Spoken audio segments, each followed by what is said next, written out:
안녕하세요. 오늘 저희가 함께 깊이 파고 들어볼 자료들은 2025년 한국 경제, 특히 원달러 환율의 미래에 대한 여러 가지 흥미로운 질문을 던지고 있습니다. 네. 당신이 보내주신 자료들 중에 가장 눈에 띄는 건 한국이 이란처럼 될 수 있는가라는 사실 좀 섬뜩하기까지 한 질문이었어요. 그렇죠. 저희는 오늘 이 도발적인 질문을 나침반 삼아서 학술 논문부터 최신 경제 보고서, 뉴스 기사까지 넘나들면서 현재 원화가 처한 상황과 앞으로의 시나리오를 한번 샅샅이 파헤쳐 보려고 합니다. 네, 사실 이란이라는 단어가 주는 무게감이 상당하죠. 하지만 오늘 저희의 목표는 공포감을 조성하려는 게 아닙니다. 그럼요. 오히려 이란이라는 극단적인 사례를 현미경처럼 사용해서 이 통화 가치 붕괴의 핵심 DNA가 뭔지 들여다보는 거예요. 아, 현미경이요. 네, 이걸 통해서 현재 한국 경제가 직면한 도전들을 훨씬 더 선명하게 이해할 수 있을 겁니다. 보내주신 자료들을 보면 외부 충격과 내부의 취약점이 어떻게 만나서 위기를 증폭시키는지 그 메커니즘이 잘 드러나 있거든요. 좋습니다. 그럼 그 현미경으로 먼저 이란의 상황부터 자세히 들여다볼까요? 네. 자료에 나온 숫자들만 봐도 정말 충격적이더라고요. 2015년 핵협정 때는 1달러에 3만 2천 리알이었는데 최근에는 14만 2천 리알까지 폭락했다고요. 맞습니다. 이게 도대체 몇 배가 오른 건지 계산도 잘 안 되네요. 인플레이션은 42%, 식품 가격은 무려 72%가 뛰었다니 거의 경제가 마비된 수준 아닌가요? 그렇죠. 말 그대로 경제 시스템이 그냥 멈춰선 겁니다.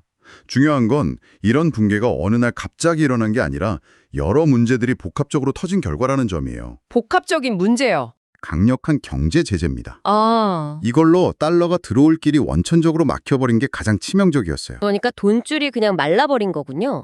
그런데 자료를 보면 최근 이스라엘과의 군사적 충돌 같은 지정학적 리스크도 큰 영향을 미쳤다고 나와요. 바로 그 지점입니다. 외부에서 압박하는데 내부에서도 불안감이 터져 나온 거네요. 네, 외부 제재로 경제가 어려운데 안보 불안까지 겹치니까 사람들이 더 이상 자국 화폐인 리알화를 믿지 않게 된 거죠. 너도 나도 리알화를 팔고 달러나 금 같은 안전자산으로 도망가려는 자산 도피 현상이 걷잡을 수 없이 번졌습니다. 여기에 정부의 정책 실패가 기름을 부었고요. 정책 실패라면 구체적으로 어떤 걸까요? 고질적인 인플레이션과 통합 팽창이 세 번째 요인입니다. 정부가 재정 적자를 메울 방법이 없으니까 중앙은행에서 돈을 빌려서 사실상 돈을 마구 찍어낸 거예요. 돈을 찍어냈다. 네, 시중에 돈이 넘쳐나니 돈의 가치는 계속 떨어질 수밖에 없죠. 넷째는 좀 기술적인데 다중환율 체계라는 왜곡된 시스템 때문입니다. 다중환율 체계요? 네, 정부가 정해놓은 공식 환율이랑 시장에서 거래되는 실제 환율이 너무 차이가 나니까 암시장이 커지고 투기 세력이 판을 치면서 환율 급등을 더 부추긴 겁니다. 듣고 보니 총체적 난국이네요. 경제 제재, 안보 불안, 정부의 헛발질까지. 마지막 다섯 번째 요인은 그럼 뭔가요? 결국 신뢰의 붕괴입니다. 신뢰의 붕괴? 네, 이 모든 과정을 겪으면서 국민들이 정부와 중앙은행은 이 상황을 통제할 능력이 없다고 결론 내린 거죠. 정책에 대한 믿음이 완전히 사라지는 순간 그게 바로 통화 붕괴의 마침표가 되는 겁니다. 경제 지표가 아니라 순수한 심리의 영역으로 넘어가는 거예요. 배가 가라앉고 있다고 모두가 믿기 시작하면 다들 구명보트로 달려가면서 배가 더 빨리 가라앉는 것과 같은 이치죠. 정말 주교한 지적이네요. 이런 거시적인 위기가 한 개인의 삶에는 어떤 영향을 미치는지 보여주는 자료도 있었어요. 네, 인플레이션 불평등이라는 개념을 제시한 학술 논문이었는데 저는 이 부분이 특히 인상 깊었습니다. 네, 아주 중요한 부분이죠. 환율 폭등으로 물가가 오르면 모두가 똑같이 고통받을 것 같지만 실제로는 전혀 그렇지 않습니다. 그렇죠. 그 논문에서 이란 사례를 분석한 걸 보면 저소득층은 소득의 대부분을 식료품비에 사용하잖아요. 네, 맞아요. 그런데 환율이 뛰면 수입 원자재 가격이 올라서 공산품보다 식료품 가격이 훨씬 더 민감하게 그리고 더 큰 폭으로 오릅니다. 결국 통화 가치 하락의 가장 큰 피해는 사회에서 가장 가난한 사람들에게 집중되고 사회적 불평등을 극단적으로 심화시키는 결과를 낳게 되는 거죠. 이란의 사례를 보니 정말 남의 일 같지가 않네요. 특히 정책에 대한 신뢰가 무너지는 부분이요. 네, 그 관점에서 지금 우리가 겪고 있는 원화의 악세 상황을 들여다보면 비슷한 위험 신호가 보이는 건 아닌지 걱정됩니다. 2025년 들어 원달러 환율이 정말 롤러코스터를 탔잖아요. 맞습니다. 보내주신 경제연구원 보고서를 보면 최근 원화 가치가 유독 다른 나라 통화에 비해 더 빠르게 떨어지고 있다고 지적하고 있어요. 더 빠르게. 네, 단순히 강달러 현상만으로는 설명이 안 된다는 거죠. 그 보고서는 현재 원화 약세를 이끄는 5가지 핵심 변수를 아주 흥미롭게 분석하고 있습니다. 첫 번째가 미국의 관세 정책 리스크였죠.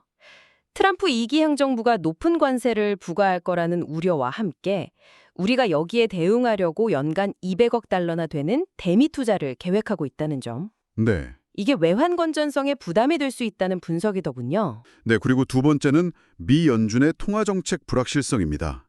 이건 계속해서 시장을 괴롭히는 요인이죠. 그렇죠. 미국 고용은 식어가는 것 같은데 물가는 좀처럼 잡히지 않으니 연준이 금리를 올릴지 내릴지 한치 앞을 내다보기 어려운 상황이 계속되고 있습니다. 불확실성이 커질수록 사람들은 안전한 달러를 찾게 되고요. 세 번째 요인이 저는 특히 흥미로웠는데요. 달러 단기 유동성 경색 우려요. 아, 네. 시장 전체에는 달러가 넘쳐난다고 하는데 정작 단기 자금 시장에서는 일시적으로 달러가 부족한 현상이 나타난다는 거잖아요. 이게 좀 역설적으로 들리는데 쉽게 설명해 주실 수 있을까요? 아주 좋은 질문입니다. 이렇게 생각해 보시면 쉬워요. 전 세계라는 거대한 바다에는 물, 즉 달러가 가득 차 있는데 갑자기 특정 항구, 단기자금 시장에 물이 쫙 빠져버리는 겁니다. 아하. 그럼 당장 항구에 정박해 있던 배들은 움직일 수가 없겠죠? 영역 후 잔액 급감이나 레포 금리 급등 같은 지표들이 바로 그 항구에 물이 말랐다는 신호예요. 그렇군요. 이런 병목 현상이 생기면 기업이나 금융기관들이 급하게 달러를 구하려고 하면서 달러 가치를 더 밀어올리게 됩니다. 아, 전체 유동성과 실제 필요한 곳에서의 유동성은 다를 수 있다는 거군요. 이제 이해가 되네요. 그리고 네 번째 요인, 엔화와의 동조화, 심화. 이건 정말 최근에 나타난 새로운 현상이라고요? 네, 여기서 아주 중요한 변화가 관찰됩니다.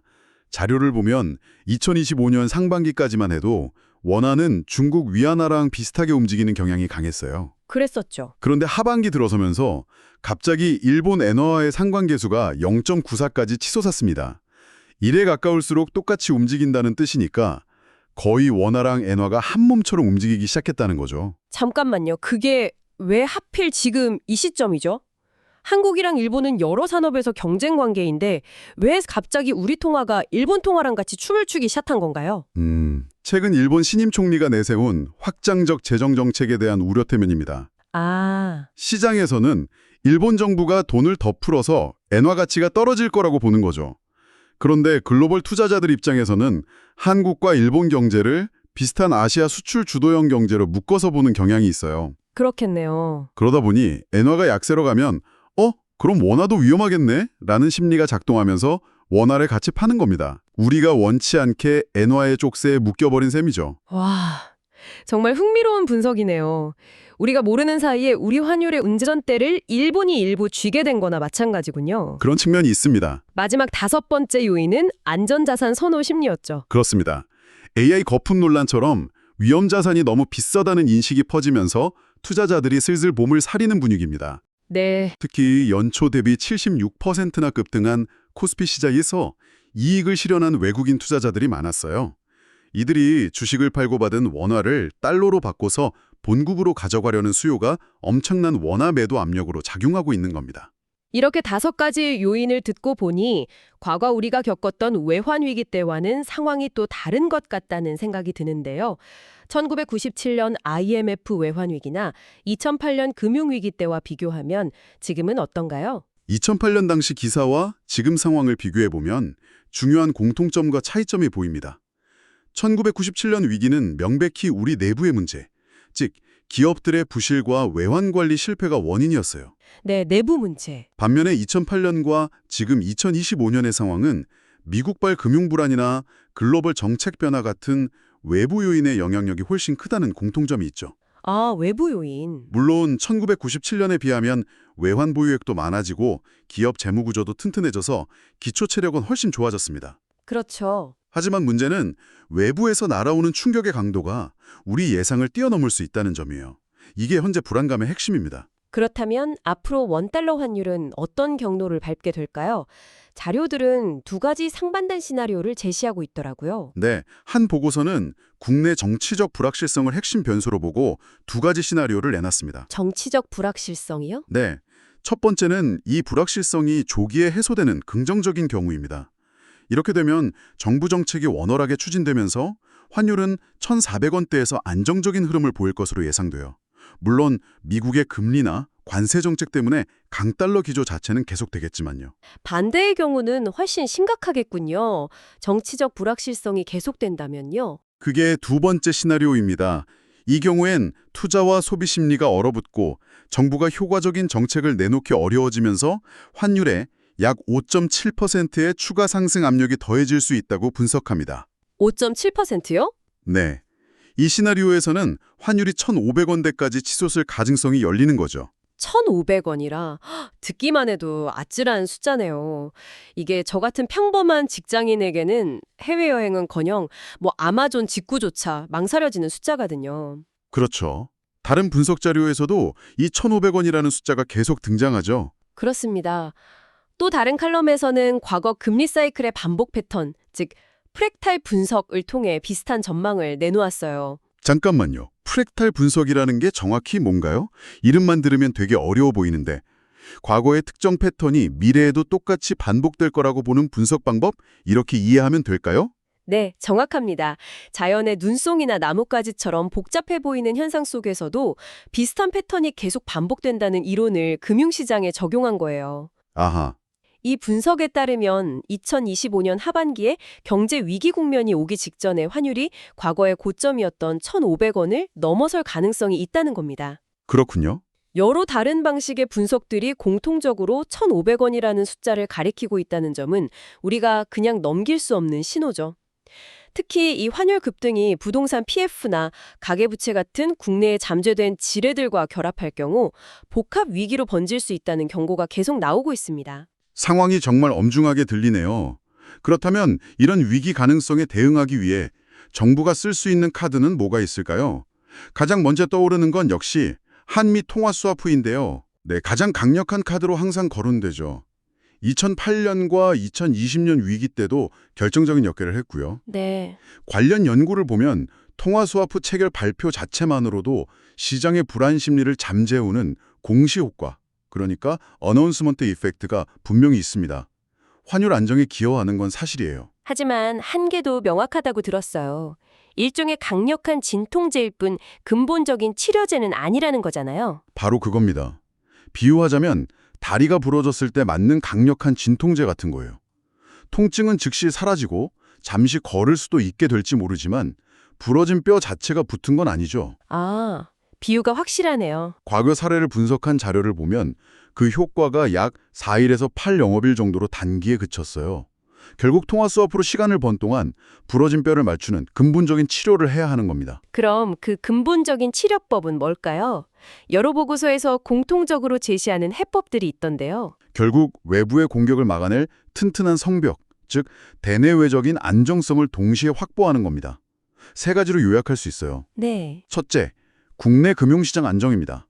변동성이 큰 자산시장의 거품을 빼고 부동산 PF나 가계부채 같은 내부의 약한 고리들을 선제적으로 관리해야 합니다. 네. 둘째, 안정적인 경상수지 흑자 유지입니다. 수출과 투자를 통해 달러가 꾸준히 우리나라로 들어올 수 있는 파이프라인을 튼튼하게 유지하는 거죠. 결국은 우리 경제의 기초 체력을 키우는 게 가장 확실한 방어책이라는 말씀이시네요. 맞습니다. 세 번째 대응 방안도 그 연장선상에 있습니다. 바로 경제 펀더멘탈 자체를 강화하는 겁니다. 펀더멘탈. 흔하게 지어두는 건 우리가 할 수 있는 최선의 대비책인 셈이죠. 오늘 정말 방대한 자료를 통해 2025년 원달러 환율의 현주소와 미래를 깊이 있게 들여다봤네요. 한국이 이란처럼 될 수 있는가라는 질문으로 시작했는데 이란의 사례는 우리에게 닥칠 수 있는 최악의 시나리오를 상기시키는 서늘한 경고였습니다. 네. 그리고 현재 원화 약세의 배경에는 미국의 정책, 달러 유동성의 병목 현상, 그리고 특히 엔화와의 새로운 동조화라는 아주 복잡한 방정식이 숨어 있다는 것도 확인했고요. 네. 1997년과 비교하면 우리 경제의 체력은 분명히 강해졌습니다. 하지만 우리가 통제하기 어려운 외부 환경의 불확실성은 그때보다 훨씬 더 커졌어요. 그렇죠. 결국 핵심은 이 여러 잠재 리스크들이 환율이라는 뇌관을 통해 동시에 터져나오는 복합 위기를 막아낼 수 있는가, 그 정책적 역량에 달려있다고 봐야 합니다. 오늘 논의는 대부분 환율이라는 거시주기표와 정부의 역할에 초점이 맞춰져 있었습니다. 하지만 우리가 처음에 살펴갔던 이란의 인플레이션 불평등 연구는 환율이라는 숫자가 사회 계층에 따라 전혀 다른 무게로 다가온다는 사실을 보여줬죠. 네, 그랬었죠. 여기서 마지막으로 당신께 생각해볼 질문을 하나 던져드리고 싶습니다. 만약 원화 약세가 장기화된다면 이는 단순히 수출 기업에 유리하고 수입 물가가 오르는 교과서적인 문제를 넘어서 우리 사회 내부의 부와 기회의 분배 지도를 어떻게 바꾸게 될까요? 어쩌면 우리는 환율이라는 거울을 통해 우리 사회의 또 다른 민낯을 보게 될지도 모릅니다. 오늘 나눈 이야기가 여러분에게 생각할 거리를 주었다면 긍정적인 피드백을 남겨주세요. 더 듣고 싶은 주제가 있다면 여러분의 의견을 알려주세요. 여러분의 피드백은 다음 이야기를 준비하는 데 큰 도움이 될 겁니다. 다음 이야기들을 놓치지 않으려면 구독과 알림을 설정하세요. 여러분의 선택 하나하나가 여러분의 삶을 만들 겁니다.